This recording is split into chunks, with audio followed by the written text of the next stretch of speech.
নমস্কাৰ ছাৰ বাইদেউসকল, ৰাজ্যৰ চৰকাৰী কৰ্মচাৰীসকলৰ বাবে আজিৰ 5টা গুৰুত্বপূৰ্ণ খবৰ এই ভিডিঅ'টোৰ জৰিয়তে লৈ আহিছোঁ।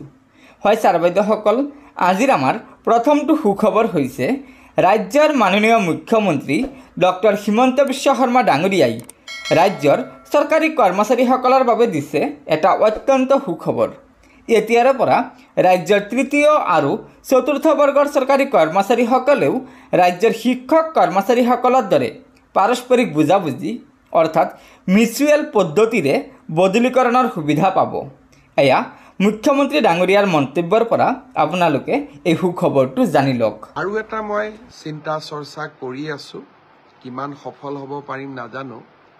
সৰ্বশিক্ষা অভিযান বা শিক্ষামন্ত্ৰী থাকোঁতে মই এটা প্ৰচেষ্টা আৰম্ভ কৰিছিলোঁ যে অসমৰ শিক্ষকসকলে নিজৰ ভিতৰতে মিউচুৱেল ট্ৰান্সফাৰ বিচাৰিব পাৰে।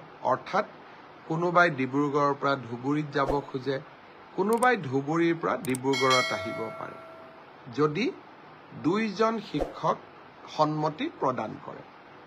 আৰু তেনেকুৱা প্ৰচেষ্টাৰ ফলত বহু হাজাৰ শিক্ষকে নিজে বিচৰা জিলাখনলৈ আহিব পাৰিছে আৰু ইজনে সিজনৰ সহায়ক হৈছে। এই ব্যৱস্থাটো আমি তৃতীয় আৰু চতুৰ্থ শ্ৰেণীৰ কৰ্মচাৰীৰ ক্ষেত্ৰতো আৰম্ভ কৰিব পাৰোঁ নেকি? শিক্ষকসকলৰ বাবে যি ব্যৱস্থা সফলভাৱে আমি ৰূপায়ণ কৰিব পাৰিছোঁ, সেই ব্যৱস্থাটো আমি তৃতীয় আৰু চতুৰ্থ শ্ৰেণীৰ কৰ্মচাৰীসকলৰ বাবেও যদি ৰূপায়ণ কৰিব পাৰোঁ, অসমৰ বহু তৃতীয় আৰু চতুৰ্থ শ্ৰেণীৰ কৰ্মচাৰীয়ে চৰকাৰৰ কোনো অসুবিধা নোহোৱাকৈ নিজে বিচৰা জিলাখনলৈ তেওঁলোকে ট্ৰান্সফাৰ ল'ব পাৰিব। ধৰি ল'লোঁ, শিলচৰৰ এজন চতুৰ্থ বৰ্গৰ কৰ্মচাৰীয়ে তেজপুৰত কাম কৰি আছে, দৰং, তেজপুৰ বা বিশ্বনাথ চাৰিআলিৰ কোনোবা এজন কৰ্মচাৰীয়ে শিলচৰত কাম কৰি আছে। এতিয়া দুইজনে যদি কথা পাতি এটা মিউচুৱেল ট্ৰান্সফাৰৰ আমাক আবেদন কৰে, পাৰস্পৰিক বদলি, আমি তাত কৰি দিলে চৰকাৰৰ কোনো অসুবিধা নহয়। কিন্তু এই ব্যৱস্থা শিক্ষকৰ ক্ষেত্ৰত আছিলে, তৃতীয় আৰু চতুৰ্থ বৰ্গৰ শ্ৰেণীৰ কৰ্মচাৰীৰ ক্ষেত্ৰত নাছিলে। কেনেকৈ কৰিব পাৰোঁ মই তাক ভাবি আছোঁ। তাৰ বাবে এটা পৰ্টেল লাগিব, আবেদনৰ প্ৰক্ৰিয়া লাগিব, সময়সীমা লাগিব, ইজনে সিজনৰ লগত কথা পতাৰ সুবিধা দিব লাগিব। কিন্তু তথাপিতো এই ব্যৱস্থাটো মই কৰাৰ বাবে চেষ্টা কৰি আছোঁ, চিন্তা কৰি আছোঁ, নিশ্চয় সফল হ'ব পাৰিম। ছাৰ বাইদেউসকল, আজিৰ আমাৰ দ্বিতীয়টো গুৰুত্বপূৰ্ণ খবৰ হৈছে যোৱাকালি ৰাজ্যৰ মাননীয় মুখ্যমন্ত্ৰী ডক্টৰ হিমন্ত বিশ্ব শৰ্মা ডাঙৰীয়াই সংবাদ মাধ্যমত জনাইছিল যে যদি ৰাজ্যৰ চৰকাৰী কৰ্মচাৰীসকলে ভালদৰে কাম নকৰে, তেন্তে ৰাজ্য চৰকাৰে ৰাজ্যৰ চৰকাৰী চাকৰিৰ পদসমূহ বিলুপ্ত কৰিব আৰু কোম্পানীৰ পৰা মানুহ আনি কোম্পানীৰ মানুহৰ দ্বাৰা ৰাজ্য চৰকাৰৰ কাম কাজসমূহ সুচাৰুৰূপে পৰিচালনা কৰিব। আৰু মুখ্যমন্ত্ৰী ডাঙৰীয়াৰ এই মন্তব্যৰ পিছতে ৰাজ্যৰ সদৌ অসম কৰ্মচাৰী পৰিষদ গৰজি উঠিছে। এয়া কৰ্মচাৰী পৰিষদৰ সাধাৰণ সম্পাদক প্ৰধান দিলীপ কলিতা ডাঙৰীয়াই প্ৰতিক্ৰিয়াৰূপে বহুকেইটা গুৰুত্বপূৰ্ণ মন্তব্য আগবঢ়াইছে। এয়া জানি লওক। আউটচোৰ্চিঙৰ যিটো ব্যৱস্থা আজিৰ পৰা এটা দশকৰ আগতেই আৰম্ভ হৈছিলে।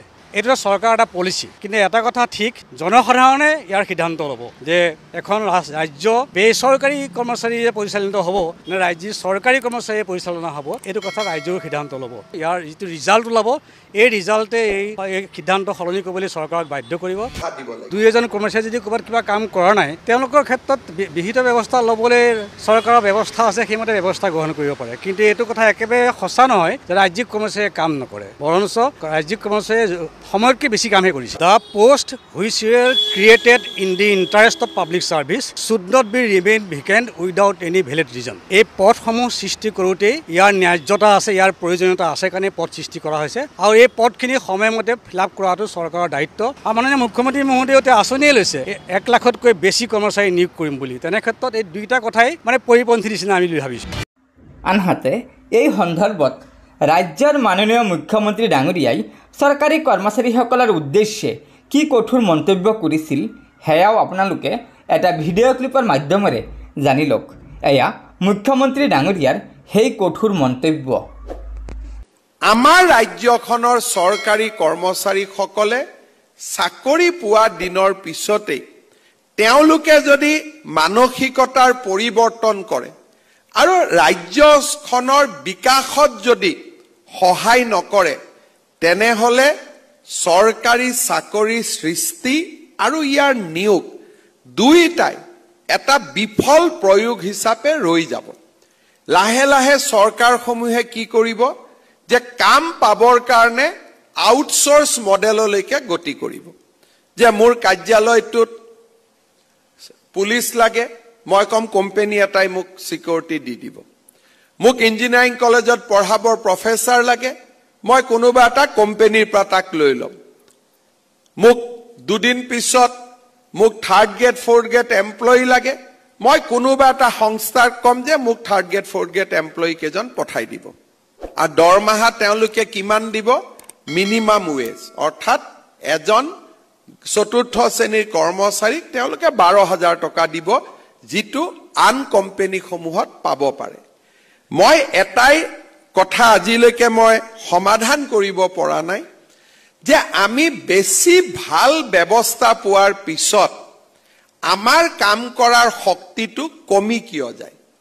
যেতিয়া আমাৰ কম ব্যৱস্থা আছিলে তেতিয়া মোক য'তেই চাকৰি দিয়ক মই তাতেই চাকৰি কৰিম। যেতিয়া মোৰ কম ব্যৱস্থা আছিল তেতিয়া মোৰ ল'ৰা ছোৱালীৰো সমস্যা নাছিল। যেতিয়া মোৰ হাতত চাকৰি নাছিল মই কেৰেলা বেংগালুৰুত গৈও কাম কৰাত মোৰ আপত্তি নাছিল।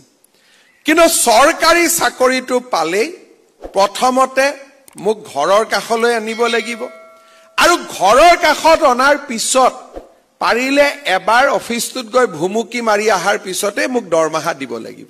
আজিৰ আমাৰ আন এটা গুৰুত্বপূৰ্ণ খবৰ হৈছে অসমত পুৰণি পেঞ্চন পুনৰ প্ৰৱৰ্তন সন্দৰ্ভত। হয় ছাৰ বাইদেউসকল, এই পেপাৰখনতে আজিৰ এই গুৰুত্বপূৰ্ণ খবৰটো আছে। প্ৰথমতে চাব, পুৰণি পেঞ্চন ব্যৱস্থা পুনৰ প্ৰৱৰ্তনৰ দাবী। আজি নাটকৰে প্ৰতিবাদ NPS কৰ্মচাৰী সংস্থাৰ। তাৰপিছত কৈছে পুৰণি পেঞ্চন ব্যৱস্থা পুনৰ প্ৰৱৰ্তনৰ দাবীত প্ৰতিবাদমুখৰ হ'বলৈ সাজু হৈছে ৰাজ্যৰ NPS কৰ্মচাৰীসকল। এইবাৰৰ কেন্দ্ৰীয় বাজেটলৈ আশাৰে বাট চাই থাকি নিৰাশ হোৱাৰ পাছত পুনৰ গণতান্ত্ৰিক প্ৰতিবাদৰ পন্থা লোৱাৰ যুঁজা চলাইছে সদৌ অসম চৰকাৰী NPS কৰ্মচাৰী সংস্থাই। এই মৰ্মে কাইলৈ পৰৱৰ্তী কাৰ্যপন্থা সম্পৰ্কত আলোচনা কৰাৰ উপৰি NPS বাতিলৰ দাবীৰে মঞ্চায়ন কৰা হ'ব নাটকো। জানিব পৰা মতে কাইলৈ সদৌ অসম চৰকাৰী NPS কৰ্মচাৰী সংস্থাৰ এখন কাৰ্যনিৰ্বাহক সভা দিনৰ 11 বজাত শ্ৰীমন্ত শংকৰদেৱ কলাক্ষেত্ৰৰ শ্ৰীমন্ত মাধৱদেৱ আন্তঃৰাষ্ট্ৰীয় প্ৰেক্ষাগৃহত অনুষ্ঠিত হ'ব। সদৌ অসম চৰকাৰী NPS কৰ্মচাৰী সংস্থাৰ উদ্যোগত MSR গোষ্ঠীয়ে প্ৰতিবাদ নামৰ এই নাটকখন মঞ্চস্থ কৰিব।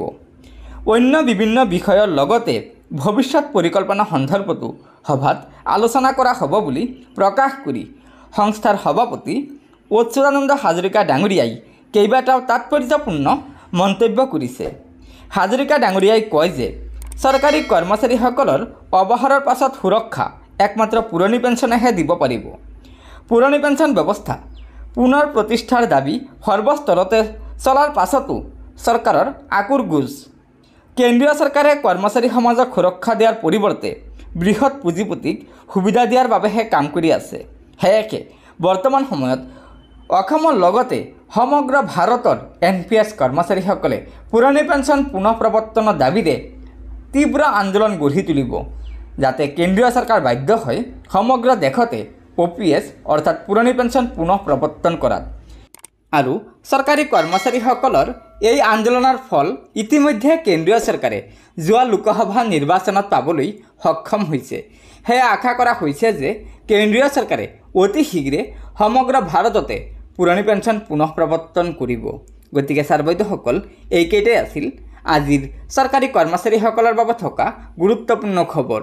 আশা কৰিছোঁ লগৰ বন্ধুবৰ্গক এই ভিডিঅ'টো শ্বেয়াৰ কৰি আজিৰ এই গুৰুত্বপূৰ্ণ খবৰকেইটা জনাই দিব আৰু পৰৱৰ্তী সময়ত চৰকাৰী কৰ্মচাৰীসকলৰ বিভিন্ন খবৰসমূহ পোনপ্ৰথমে পাবলৈ অনুগ্ৰহ কৰি আমাৰ এই চেনেলটো ছাবস্ক্ৰাইব কৰি ল'ব।